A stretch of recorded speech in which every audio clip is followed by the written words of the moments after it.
Hey crew, it's Pitt and I'm back with some more philosophy. Today we're going to be diving into the works of Georg Wilhelm Friedrich Hegel. This is the science of logic we are reading aloud and discussing as we go along the various points that are brought to light by the text. It is not the format for everyone, but some people find value in it, so you are more than welcome to tag along as we begin an exploration of the Objective Logic, Book 1, The Doctrine of Being. Before we begin, however, if you are unfamiliar with me, any of my unconventional beliefs, or if at any point in time I lose you in terminology, there will be several playlists linked in the corner above and the box down below along with the original source material so that you can get a better understanding of who I am and why I say the things that I do. With that being said, we are going to dive in and begin our exploration of the science of logic with Volume 1. Preface to the first edition. We're going to do the preface to the second edition as well as the introduction today. And this is going to take the place of the normal groundwork videos, right? Hopefully all of the information we need is contained in here. The complete transformation that the ways of philosophical thought have undergone among us in the past 25 odd years, the higher standpoint and self-awareness that spirit has attained in this period of time, has, so far, had little influence on the shape of the logic. What was hitherto called metaphysics has been, so to speak, extirpated root and branch, and has vanished from the ranks of sciences. Where are the voices still to be heard of the ontology of former times, of the rational psychology, the cosmology, or indeed, even of the natural theology of the past, and where are they allowed to be heard? Inquiries, for instance, into the immateriality of the soul, into mechanical and final causes. Where is interest in them still to be found? Even the former proofs of God's existence are cited only out of historical interest, for the purpose of edification and the uplifting of the mind. The fact is that interest, whether in the content or in the form of the former metaphysics, or in both together, has been lost. Remarkable as it is if a people has become indifferent, for instance, to its constitutional law or to its convictions, its moral customs and virtues. Just as remarkable when a people loses its metaphysics, when the spirit engaged with its pure essence no longer has any real presence in its life. The exoteric teaching of the Kantian philosophy, that the understanding ought not to be allowed to soar above experience, lest the cognitive faculty become a theoretical reason that by itself would beget nothing but mental fancies. This was the justification coming from the scientific camp for renouncing speculative thought. In support of this popular doctrine, there was added the cry of alarm of modern pedagogy that the pressing situation of the time called for attention to immediate needs, that just as in the ways of knowledge, experience is first, so for skill in public and private life, exercise and practical education are the essential. They alone what is required, while theoretical insight is even harmful. With science and common sense thus working hand in hand to cause the downfall of metaphysics, the singular spectacle came into view of a cultivated people without metaphysics. Like a temple, richly ornamented in other respects, but without a holy of holies. Theology, which in former times was the custodian of the speculative mysteries and of the albeit subordinate metaphysics, had relinquished this last science in exchange for feelings, popular practicality, and erudite historiography. And it was in keeping with this change that, for their part, those solitary individuals, whom their people had exiled from the world and dedicated to the contemplation of the eternal, also disappeared. Theirs was a life devoted exclusively to the service of contemplation, without practical gain, but only for the sake of blessedness, and their disappearance can be regarded as essentially the same phenomenon, though in a different context, as the one just mentioned. And so, this darkness, this colorless self-preoccupation of spirit bent upon itself, having been dispelled, existence shone transformed into the bright world of flowers, of which, as is well known, none is black. Logic did not fare quite as badly as metaphysics. That from logic one learns how to think, which, for lack of anything else, was considered its usefulness and therefore its purpose. Just as if one were to learn how to digest or to move first from the study of anatomy and physiology. This is a prejudice that has long been put to rest, and in this respect the spirit of practicality certainly did not intend any better fate for logic than it did for its sister science. Nevertheless, probably for the sake of a certain formal utility, a place was still allowed for it among the sciences. It was even retained as a subject of public instruction. However, this better lot concerns only the outer fate of logic, for its shape and content have remained the same throughout a long inherited tradition, though progressively more diluted and emaciated in the course of the transmission. No trace is so far to be detected in it of the new spirit that has awakened in the sciences, no less than in the world of actuality. However, once the substantial form of the spirit has reconstituted itself, it is of no avail to want to retain the forms of an earlier culture. These are like withered leaves pushed aside by the new buds already being generated at their roots. Also, in the scientific realm, this ignoring of the universal change is gradually beginning to lose ground. The new ideas have imperceptibly become the accepted currency, even to those opposed to them. And if these continue to fuss about their sources and principles and to dispute them, they have, nevertheless, surrendered to their consequences, unable to fend off their influence. They have no other way of giving a positive importance and some content, some content to their increasingly irrelevant negative attitude, except by falling in with the new ways of thinking. However, the period of fermentation that goes with the beginning of every new creation seems to be past. In its first manifestation, a new creation usually behaves towards the entrenched systemization of the earlier principle with fanatical hostility. In fear of losing itself in the expansion of the particular, it also shuns the labor that goes with scientific cultivation, and nevertheless in need of it, it grasps at first at an empty formalism. The demand for the elaboration and cultivation of the material becomes at that point all the more pressing. There is a period in the formation of an epoch in which, just as in the formation of the individual, the foremost concern is the acquisition and reinforcement of the principle in its undeveloped intensity. But the higher demand is such that a principle should be made into science.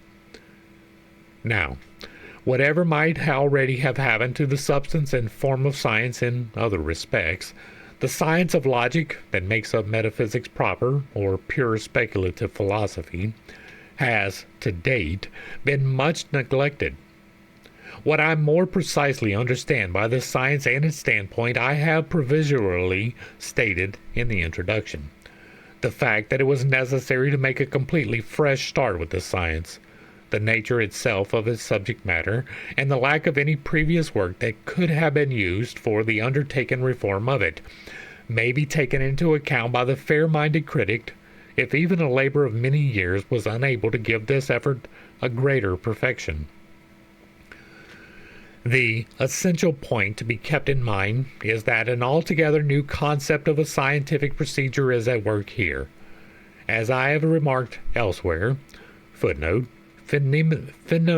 Phenomenology of Spirit, preface to the first edition, the actual demonstration is the cognition of the method, such as has a place in logic itself. As I have remarked elsewhere, inasmuch as philosophy is to be science, it cannot borrow its method from a subordinate science, such as mathematics, any more than it can remain satisfied with the categorical assurances of inner intuition, or can make use of argumentation based on external reflection. On the contrary, it can only be the nature of the content which is responsible for movement in scientific knowledge, for it is the content's own reflection that first posits and generates what that content is. The understanding determines and holds the determination fixed. Reason is negative and dialectical, since it dissolves the determinations of the understanding into nothing. It is positive, since it generates the universal, and comprehends the particular therein. Just as the understanding is usually taken as something separate from reason in general, so also dialectical reason is taken as something separate from positive reason. In its truth, reason is, however, spirit, which is higher than both reason bound to the understanding and understanding bound to reason.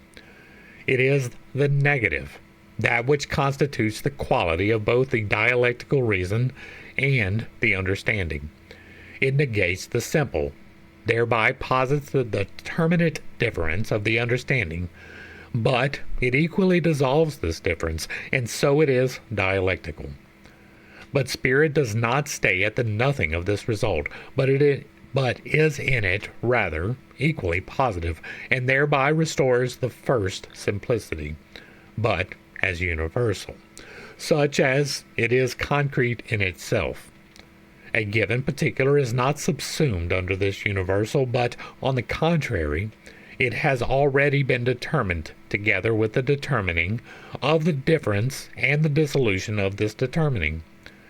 This spiritual movement, which, in its simplicity, gives itself its determinateness, and in this determinateness gives itself its self-equality. This movement, which is thus the imminent development of the concept, is the absolute method of the concept, the absolute method of cognition, and, at the same time, the imminent soul of the content. On this self-constructing path alone, I say, is philosophy capable of being objective, demonstrative science. In this fashion, I have tried to portray consciousness in the phenomenology of spirit. Consciousness is spirit as concrete, self-aware knowledge. To be sure, a knowledge bound to externality, but the progression of this subject matter, like the development of all natural and spiritual life, rest exclusively on the nature of the pure essentialities that constitute the contents of the logic. Consciousness, as spirit which on the way of manifesting itself, frees itself from its immediacy and external concretion, attains to the pure knowledge that takes these same pure essentialities for its subject matter as they are in and for themselves. They are pure thoughts, spirit that thinks its essence. Their self-movement is their spiritual life, and it is that through which science constitutes itself, and of which it is the exposition. The connection of the science that I call phenomenology of spirit to the logic is thereby stated. As regards the way it stands to it externally, a second part was intended to follow the first part of the system of science that contains the phenomenology. We have a footnote on science. Bamberg and Wisbersberg at Gobert's, 1807. This title, the first part of the system of science, will no longer be added to the second edition to be published this coming Easter. In place of the intended second part here mentioned, which was to contain the complement of the other philosophical sciences, I have since brought out the Encyclopedia of the Philosophical Sciences in its third edition last year. The second part would have contained the science and both the two real sciences of philosophy, the philosophy of nature and the philosophy of spirit, and would have brought the system of science to completion. However, the necessary expansion, which the logic demanded by itself, has led me to have this particular part published separately. It therefore constitutes the first sequel to the phenomenology of spirit in an expanded plan of system of science. I shall later follow up with the treatment of both the two mentioned real sciences of philosophy. This first volume of logic contains the doctrine of being as Book 1. Book 2, the second section of the same volume, which contains the doctrine of essence, is already in the presses. Finally, the second volume would contain the subjective logic, or the doctrine of the concept. Nuremberg, March 22nd, 1812. I don't have a whole lot to add to that. That was an explanation of why he is doing this, and I'm more interested in what is happening than why it's happening. Preface to the second edition. I undertook this revision of the science of logic, of which the first volume is hereby being published, in full consciousness not only of the difficulty of its subject matter and of its exposition besides, but equally of the imperfection from which its treatment in the first edition suffers. As earnestly as I have striven after many years of further occupation with this science to remedy this imperfection, I still feel that I have cause enough to appeal to the reader's indulgence. One title to such appeal is, in the first instance, may well be based on the circumstance that, for the most part, only external material was available for its content in the earlier metaphysics and logic. Although the practice of these disciplines had been universal and customary, in the case of logic down to our own time, its interest in their speculative side have been just as universally and customarily restricted. It is the same material which is repeated over and over again, whether it is thinned out to the point of trivial superficiality, or whether the ancient ballast is freshly trotted out and dragged to new lengths, so that, through these habitually only mechanical efforts, no gain could be had for the philosophical content. To display the realm of thought philosophically, that is, in its own immanent activity, or, what is the same, in its necessary development, had to be, therefore, a new undertaking, one that had to be started right from the beginning.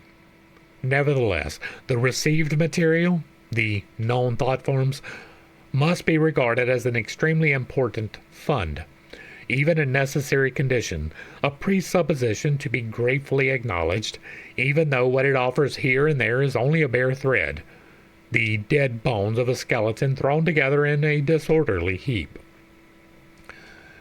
The forms of thought are first set out and stored in human language, and one can hardly be reminded often enough, nowadays, that thought is what differentiates the human from the beast. In everything that the human being has interiorized, in everything that in some way or another has become, for him, a representation, in whatever he has made his own, there has language penetrated, and everything that he transforms into language and expresses in it contains a category, whether concealed, mixed, or well-defined. So much is logic natural to the human being, is indeed his very nature. If we, however, contrast nature as such, as the realm of the physical with the realm of the spiritual, then we must say that logic is the supernatural element that permeates all his natural behavior, his ways of sensing, intuiting, desiring, his needs and impulses. And it thereby makes them into something truly human, even though only formally human. Makes them into representations and purposes. It is to the advantage of a language, when it possesses a wealth of logical expressions, that is, distinctive expressions specifically set aside for thought determinations. Many of the prepositions and articles already pertain to relations based on thought. In this, the Chinese language has apparently not advanced that far culturally, or at least not far enough. But such particles play a totally subordinate role, only slightly more independent than that of prefixes and suffixes, inflections, and the like. Much more important is that in a language the categories should be expressed as substantives and verbs, and thus be stamped into objective form. In this respect, the German language has many advantages over many other modern languages, for many of its words also have the further peculiarity of carrying not just different meanings but opposite ones. And in this, one cannot fail to recognize the language's speculative spirit. It can delight thought to come across such words and to discover in naive form, already in the lexicon as one word of opposite meanings, that union of opposites which is the result of speculation, but to the understanding is nonsensical. Philosophy, therefore, stands in no need of special terminology. True, some words are to be taken from foreign languages, yet, through use, these have already acquired citizenship in it, and an affected purism would be all the more out of place where everything depending on meaning the most.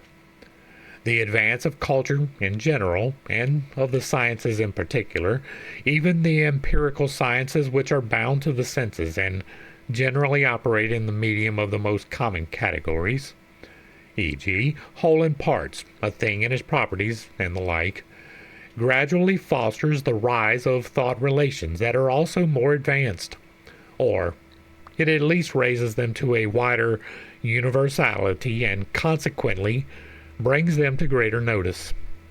In physics, for instance, where the predominant category previously was that of force, it is the category of polarity that now plays the most significant role, a category which, incidentally, is randomly being imposed all too often on everything, even on light.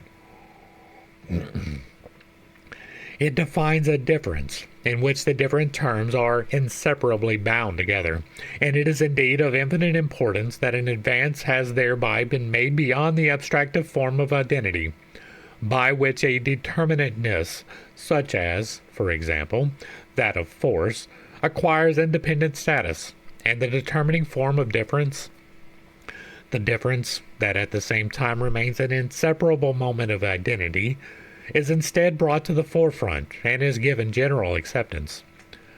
The study of nature, because of the stable reality of its objects, is inevitably led to fixed categories that can no longer be ignored in it, even if with complete disregard for consistency towards other categories, which are also allowed to stand.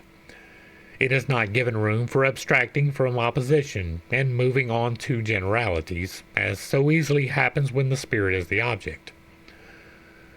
But, even when logical matters and their expressions are common coin in a culture, still, as I have said elsewhere, what is familiar, for that reason not known.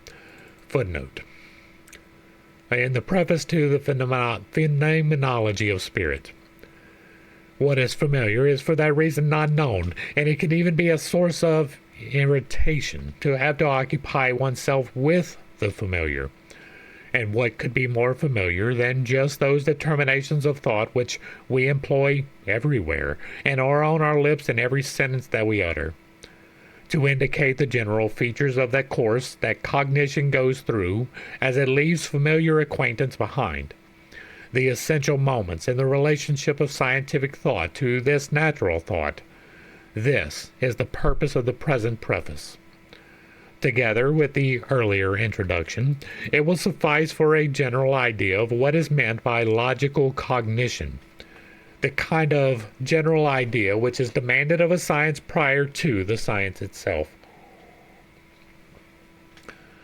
First of all, it must be regarded as an infinite step forward that forms of thought have been freed from the material in which they are submerged in self-conscious intuition, in representation as well as in our desires and volitions, or, more accurately, in ideational desiring and willing, and there is no human desire or volition without ideation.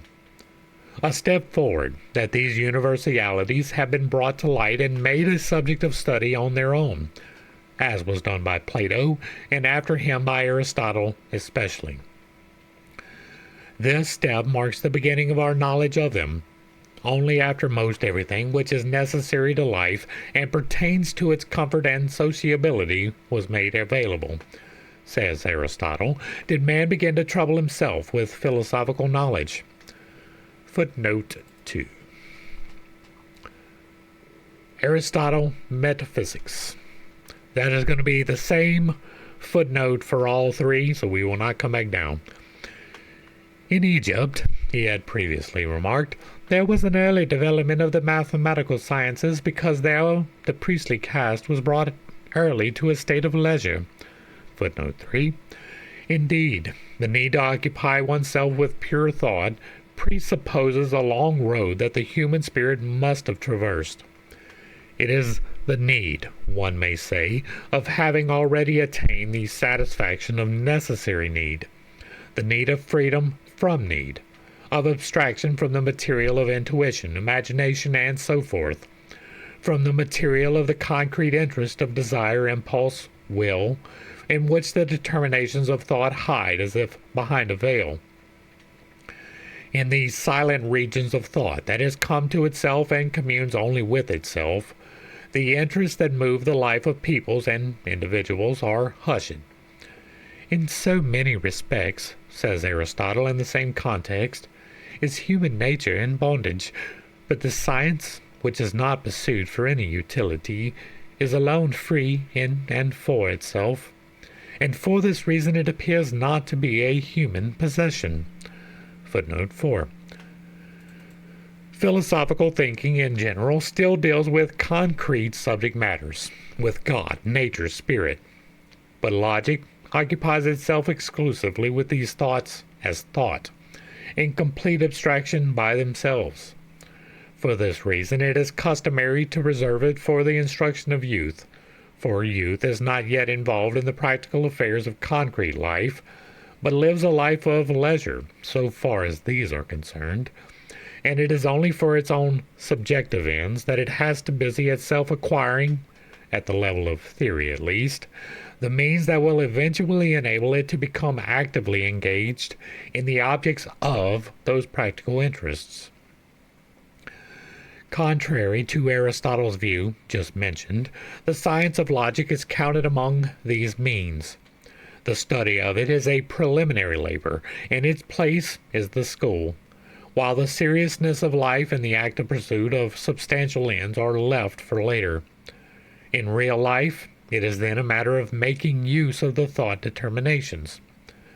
From the honor of being contemplated for their own sake, such determinations are debased to the position of serving in the creation and exchange of ideas required for the hustle and bustle of social life. They are, in part, used as abbreviations because of their universality. Indeed, what an infinite host of particulars relating to external existence and to action are summed up in a representation, for instance, of battle, war, nation, or of sea and animal, etc., and also what an infinite host of images, actions, situations, etc., are epitomized in the representation of God, or of love, etc., epitomized in the simplicity of this way of representing. In part, they are also used for the closer specification and discovery of objective relations. But in this role, the content and purpose of the thought involved, its correctness and truth, are made to depend entirely on the given data, and the thought determinations are not themselves credited with any active function in the determination of content. The use of thought determinations that we earlier called natural logic is unconscious, and when in science this role of serving as means is reflectively attributed to them, then thinking as such is made subordinate to the life of spirit to the other spiritual activities. We do not, indeed, say of our feelings, impulses, interests that they serve us. On the contrary, They count as independent forces and powers, so that to have this particular feeling, to the desire and to will this particular thing, to make this our interest, just this, is what we are. And it is more likely that we become conscious of obeying our feelings, impulses, passions, interests, not to mention our habits, than of having them in our possession. Here's where I'm going to break and discuss, because I disagree. You have feelings. They are there for a purpose. They are to bring attention to situations. When you feel anger, that does not mean that you are to express that anger. It is letting you know that something in this situation is not correct, right? When you feel despondent, there is something in this situation that is not correct. When you feel happiness, there is something in this situation that is correct. They are indicators that you are supposed to recognize something about this situation. So, we are not meant to unconsciously obey our emotions, but we are to use them. You are not in control of your emotions if you do not ever use them. It is not good to have unbridled wrath. It is good to have justified wrath. Without justified wrath, there can be no reconciliation of wrongdoing. There has to be emotional control, and they are part of you, but you are not meant to be ruled by them. And so when it says that they are there, but they are not in our possession, that is not true. They are your possession. It is your anger. It is your wrath. It is your jealousy. It is your greed. You are meant to identify it, and then identify the causality, and then take a response to that causality. That does not mean that you are to let emotions freely fly, but they are in your possession. All right, back to the text.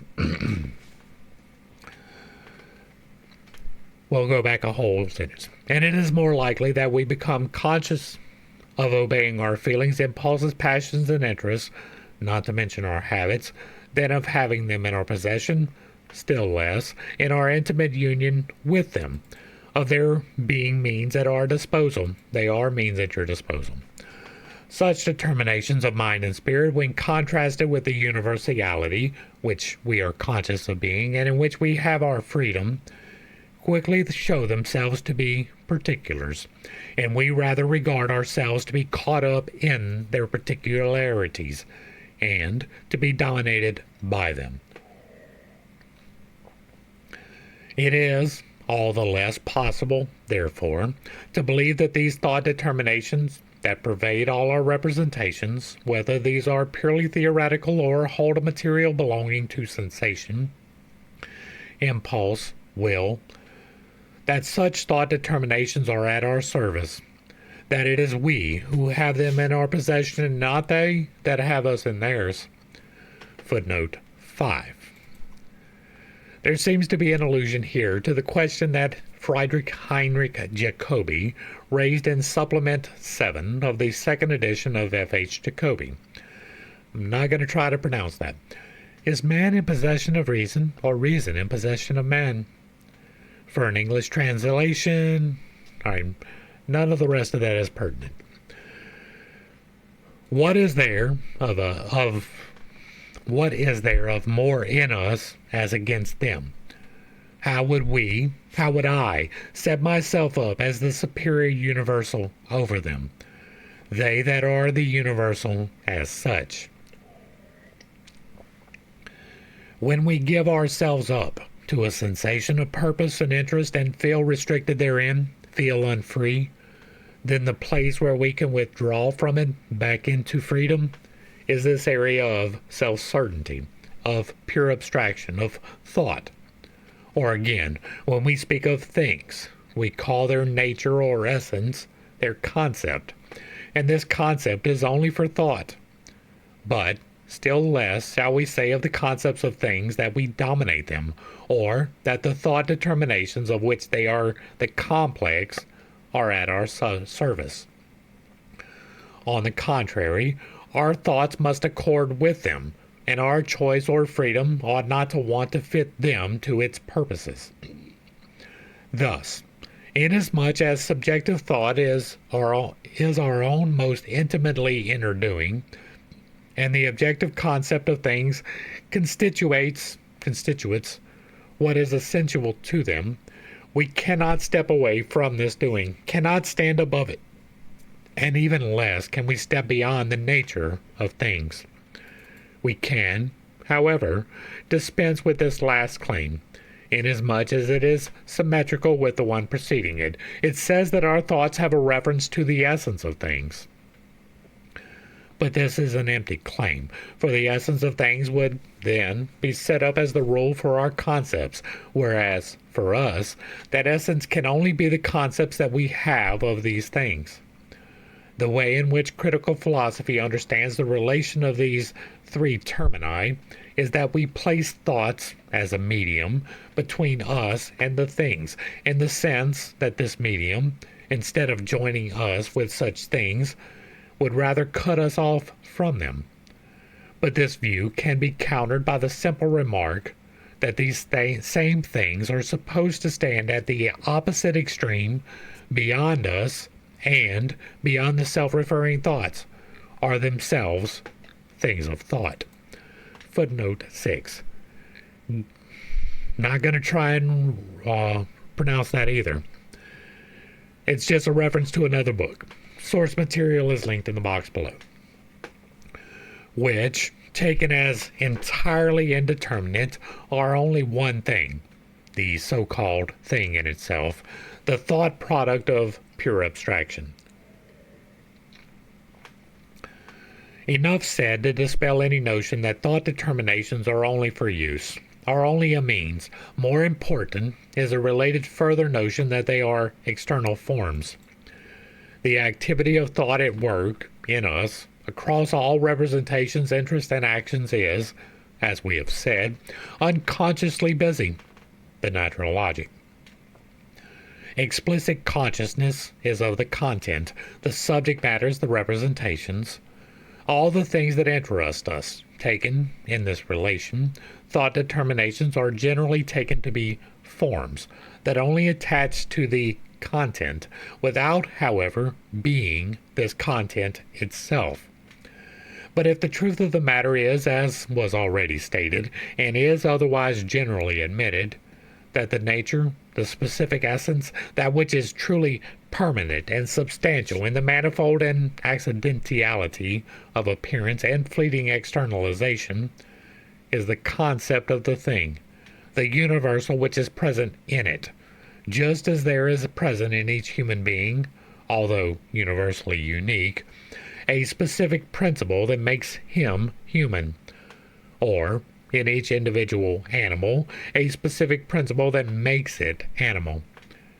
If this is true, then there is no saying what such an individual could still be if this foundation were removed from him, no matter how many the predicates with which he would still be otherwise adorned, if, that is, such a foundation can be called a predicate like the rest. The indispensable foundation, the concept, the universal which is thought itself, provided that with the word thought one can abstract from figurative representation, cannot be regarded as just an indifferent form that attaches to a content. But these thoughts of all things natural and spiritual, even the substantial content, still contain a variety of determinacies and are still affected by the distinction of the soul and body, of concept and reality relative to it. The profounder foundation is the soul standing on its own, the pure concept which is the innermost moment of the objects, their simple life pulse, just as it is the subjective thinking of them. To bring to consciousness this logical nature that animates the spirit that moves and works within it, this is the task.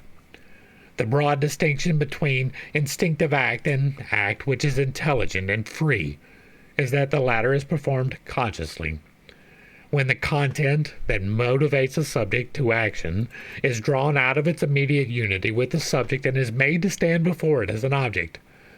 Then it is that the freedom of spirit begins. The same spirit who, when thought is an instinctive activity, is caught up in the web of its categories and is splintered into a material of infinite variety.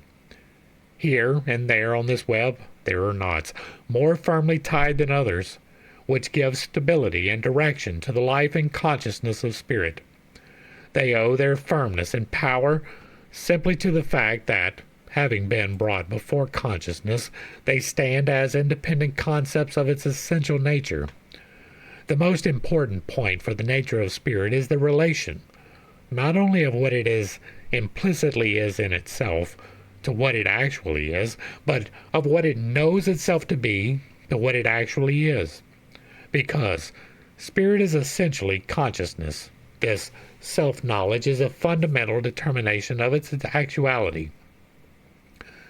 As impulses, the categories do their work only instinctively. They are brought to consciousness one by one, and so are variable and mutually confusing, thus affording to spirit only fragmentary and uncertain actuality.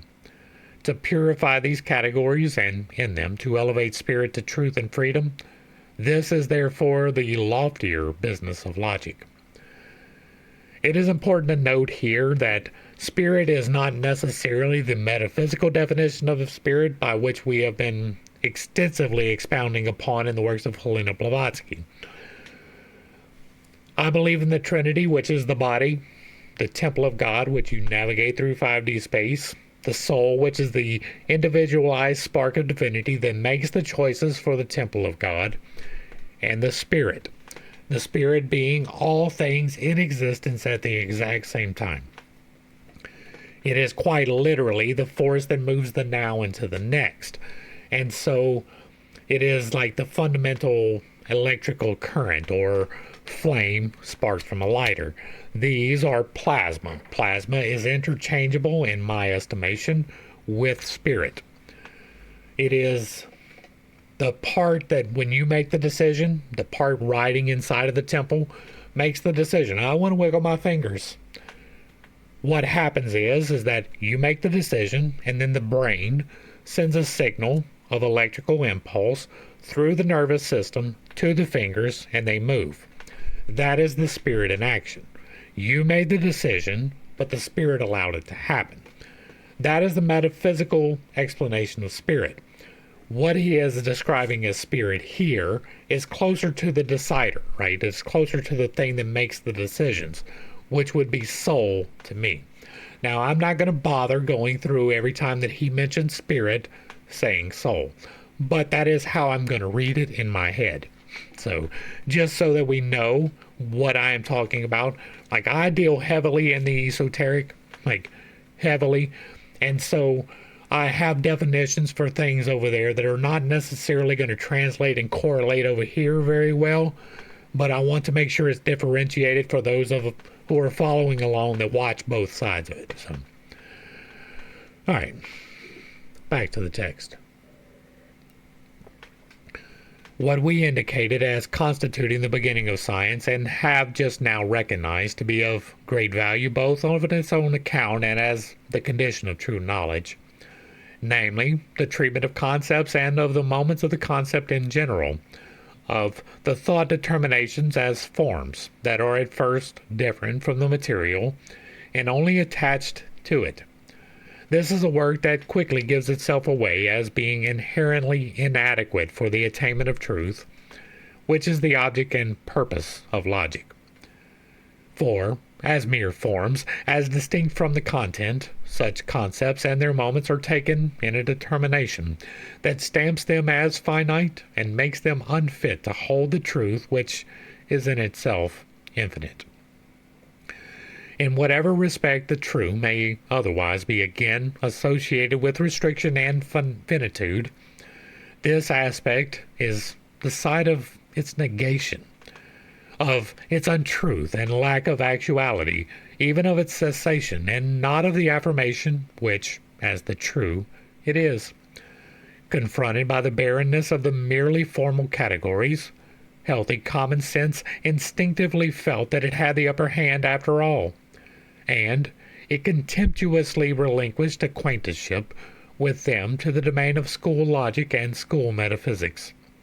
In this, however, it underestimated the value that the consciousness of these threads already possesses by itself. It also did not perceive that when given over to the instinctive practices of natural logic, especially when all acquaintance and cognition of the thought determinations themselves have deliberately been rejected, it is in bondage to unclarified and therefore unfree thought. The simple basic determination or common form of the collection of such forms is identity, which, in the logic of this collection, is asserted as the law of identity, as A equals A, and as the principle of contradiction. So much has healthy common sense lost respect for the school which still holds on to such laws as of truth and still busies itself with them, that it ridicules the school and regards as insufferable anyone who believes that in following such laws one actually says anything at all.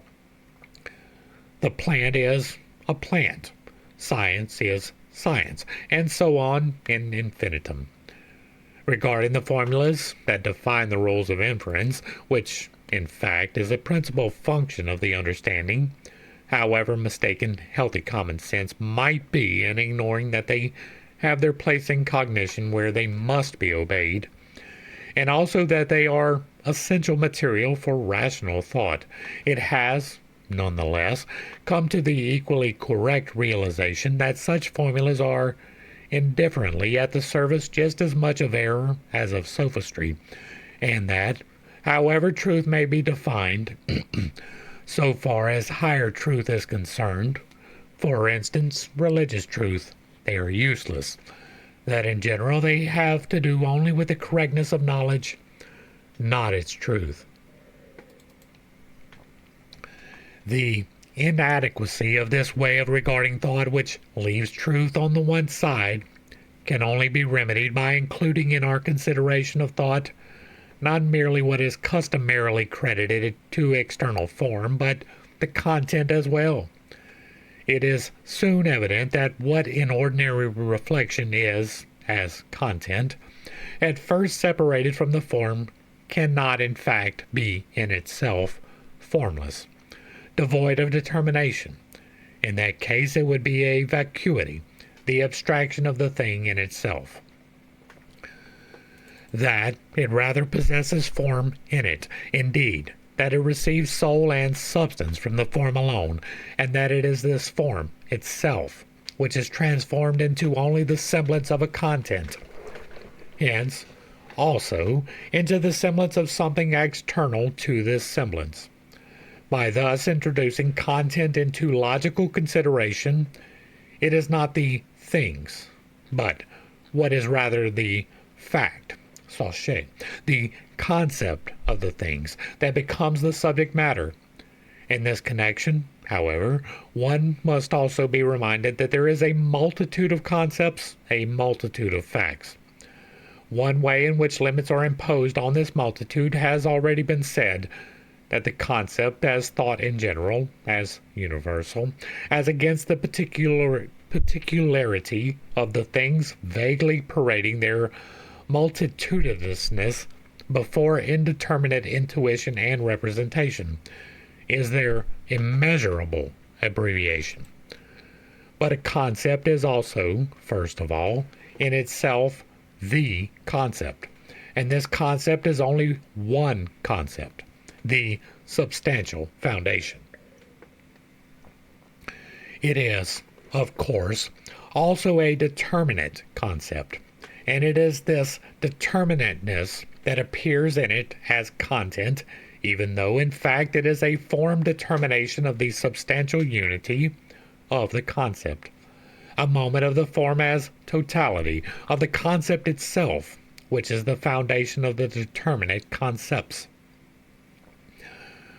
This concept is not intuited by the senses. It is not represented in imagination. It is only subject matter, the product and content of thought, the fact that exists in and for itself, the logos, the reason of that which is, the truth of what we call things. It is, least of all, the logos that should be kept outside the science of logic. It cannot, therefore, be a matter of choice whether to include it within the science or leave it out. When the thought determinations, which are only external forms, are seriously considered in themselves, the result can only be the demonstration of their finitude and of the untruth of their supposed being for itself, and that the concept is their truth.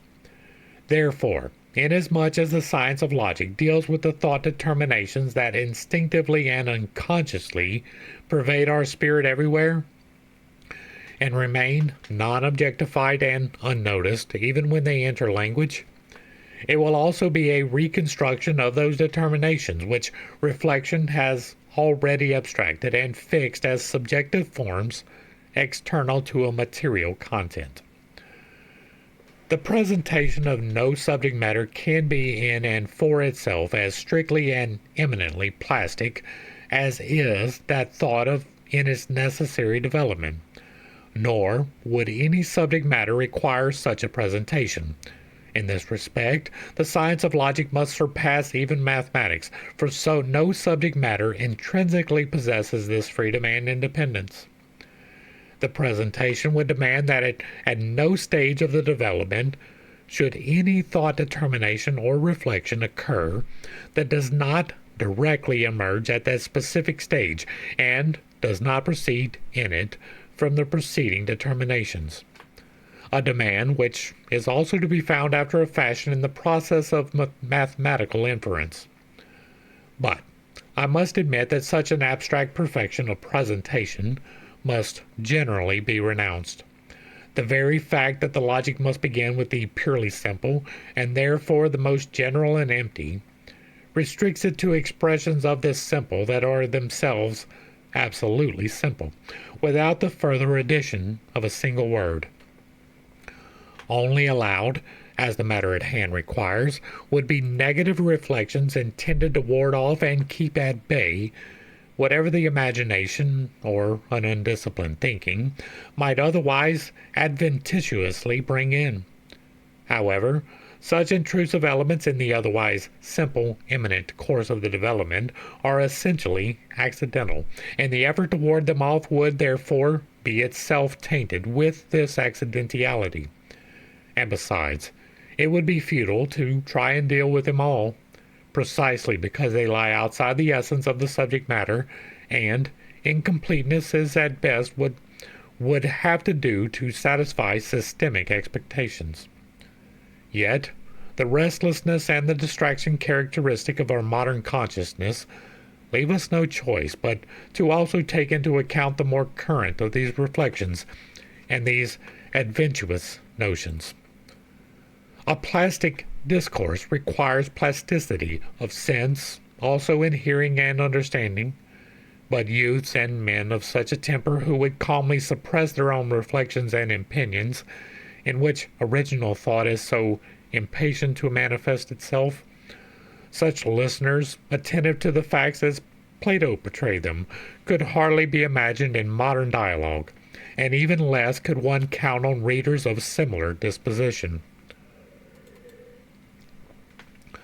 On the contrary, all too often and all too vehemently have I been confronted by opponents incapable of the simple consideration that their opinions and objections imply categories which are presuppositions, and themselves in need of being criticized first before they are put to use. The Bible study is absolutely full of that. Lack of self-awareness in this matter is incredibly profound. It is responsible for the misunderstanding which is the cause of all others. The nasty and uneducated practice of taking for a category under consideration something other than this category itself. This lack of self-awareness is all the less justifiable when something other consists of determinate thoughts and concepts, and these categories also would have to have a place in the system of logic and be subjected there to examination on their own. This is most conspicuously the case in the vast majority of the objections and attacks on the first concepts or propositions of the logic, on being and nothing, and on becoming, which, itself a simple determination, contains, indisputably indeed, as the simplest analysis shows, the other two determinations as moments. Thoroughness seems to require that the beginning, as the foundation upon which everything else is built, should be examined before all else. In fact, that we should not proceed further until its solidity has been demonstrated, and if the contrary should be the case, that we reject all that follows. This thoroughness has the added advantage of guaranteeing that the labor of thinking is reduced to a minimum, for it has before it enclosed in this germ the entire development, and reckons that it has settled the whole business when it has disposed of the beginning. The easiest matter to dispatch because it is the simplest, the simple itself. It is the trifling labor required for this that really recommends this thoroughness, which is so satisfied with itself. This restriction to the simple allows free play to the arbitrariness of thought which will not itself remain simple, but brings in its own reflections on the subject. Having good right to occupy itself at first only with the principle, and therefore not to let itself be involved in anything else, this industrious thoroughness, in fact does the very opposite. For it does bring in the else, that is, other categories besides just the principle, extra presuppositions and prejudices. Such presuppositions as that infinity is different from finitude, content something else than form, the inner something else than the outer. Likewise, that mediation is not immediacy, as if anyone did not know these things, are didactically presented, narrated, and affirmed rather than demonstrated. There is something stupid, I have no other word for it, about this didactic mannerism. At a deeper level, there is illegitimacy of simply presupposing and straightway accepting such propositions. Still more, there is the failure to recognize that the requirement and the business of logical thinking is to investigate precisely this, whether apart from infinity a finite would be by itself something true. Likewise, whether such an abstracted infinity, or whether a content without form or a form without content, an inner by itself, without further externalization, an externality without inwardness, whether any of this would be something true or something actual. But this culture and discipline of thought by which the latter acquires plasticity and overcomes the impatience of incidental reflection is procured solely by pressing onward, by study, and by carrying out to its conclusion the entire development. Anyone who, in our times, labors at erecting a new and independent edifice of philosophical sciences may be reminded, thinking of how Plato expounded his, of the story that he reworked his Republic 7 times over. We have done the Republic, it is part of the Ancient Lore playlist. The reminder of this, any comparison, such as may be implied in it, should only serve to incite ever stronger the wish that for a work which, as belonging to the modern world, is confronted by a profounder principle, a more difficult subject matter, and a material of greater compass, the unfettered leisure has been afforded of reworking it 7 and 70 times over. But the author in the face of the magnitude of the task, had to content himself with what could be made of it in circumstances of external necessity, of the inevitable distraction caused by the magnitude and multitude of contemporary interests, all the while in doubt whether the noisy clamor of the day and the deafening chatter of a conceit that takes pride in confining itself to just these interests might still leave room for partaking in the dispassionate calm of a knowledge dedicated to thought alone. Berlin, November 7th, 1831. And that is going to bring us to the end of this particular one. It's already getting a little long. There are over 20 pages into the introduction, so we'll do the introduction as a whole new piece. Hopefully I brought a little bit of enlightenment and not too much confusion. I didn't have a whole lot to add, so there can be a whole lot of confusion to a somewhat difficult topic. I understand that I hold some unconventional beliefs, and I have a tendency to step on toes when I relay those. It is not intentional, but it is not something I apologize for. I am here to get to truth, and that is regardless of which study you're doing. It doesn't matter if you go to the reaction videos, I'm looking for truth in those. If you go to the esoterica videos, we're looking for truth in those. If you go to the Bible study, we were looking for truth in those. We are looking for truth in this just as much as we are looking for truth anywheres. And the only way to get to truth is to step back, is to look at it without your prejudices influencing you. And that is impossible to completely do, but you can take a small measure of control of that. You can say, I understand that I believe this thing, but it is possible that this other thing is true, so let us investigate it. I do that quite often. If you go through the Esoterica playlist, you will hear me quite often refer to something as speculation that is being referred to as fact. That is because I separate myself from the emotional attachment to the thing. The best explanation I can give for this is one that is going to piss off a whole lot of people. I did a Bible study. It is 161 videos long, and I did that doing this. Stepping back from what I was emotionally attached to, the thought that there was a chosen people, chosen by God to be the deliverer of all mankind. I took that lens of that glass off, and I took off the other lens that in order for mankind to be saved, this one particular person had to die. I stepped back from those two presuppositions and looked at it a little bit more objectively. Doing so, through the 161 hours, led me to fall away from belief in the Bible. Not necessarily full and complete belief. There is great wisdom contained in there, but most of it is deliberately misleading. We went through a logical process of determining what was true and what is probably not, right? Some of the historical things, there's no doubt about that.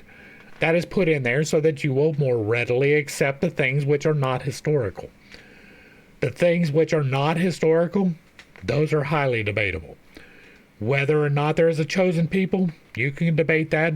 I don't believe so.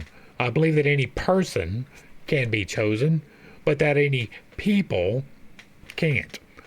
That there is not going to be the uniformity necessary for the direct service of God in the manner that would be required to be a chosen people. And not only that, the Bible is quite explicit in telling you over and over again that these can't be the chosen people because they refuse to listen to God. Taking off those emotions that I was invested in for this religion has led me to something greater, something better in my estimation, right? What I do is direct service to the Creator of all things, with no intermediary necessary, and not necessarily listening to any of the guidebooks that are out there as indisputable sources of information. Whether that is the Old Testament or the New Testament, or whether that is the Bhagavad Gita's, I have allowed myself the freedom to step back objectively, to look at these things through a light that is not necessarily wanting to conform with what other people think.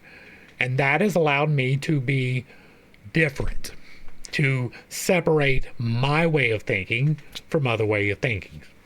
Now, I am very interested going into this because this is what Hegel appears to be doing for himself. right? He is stepping back from the preconceived notions and looking at it through a different lens, an objective lens. What are the actual facts in the situation? What does that lead to? And what can we do about it? That's the three legs of the Hegelian dialectic, if you were unaware. Problem, reaction, solution is what is actually going on? What is going to come out of that? What can we do about that?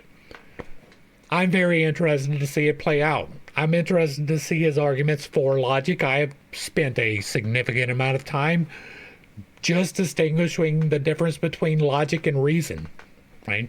Logic is how you determine things. Reason is how everyone determines things, right? We agree through our logic that my logic and your logic are consistent, and therefore that becomes the reason that we use as a lens for reality. These distinctions are important. So I'm very interested in understanding how other people have made the distinctions.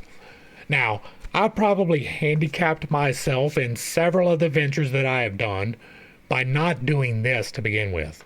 By not going back to Hegel and reading him, to not going back to Blavatsky and reading her, to not going back to any of the people who are contained, including Plato and Socrates and all of that. I am remedying that situation, but it turns out that there is not a whole lot. That's the wrong way to put it, right? There is value that is being added, but it is more of a confirmation value added than it is a new idea value added. And for me, that is perfectly fine, right? I am stepping back for objectivity. And if I find something that confirms me, of course I'm going to be happy about it. But if I find something that disputes my belief, I will readjust it. The Bible study is proof of that.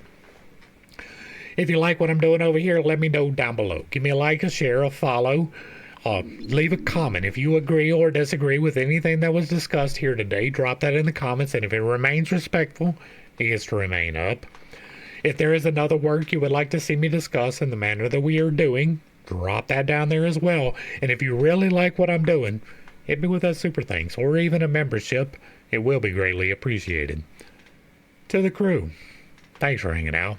I appreciate every single minute that you are here with me, and I am praying for you every single day. Until next time, I love you. God loves you. You are perfect, whole, and complete, just the way that you are. And this has been Pit Steak. Peace.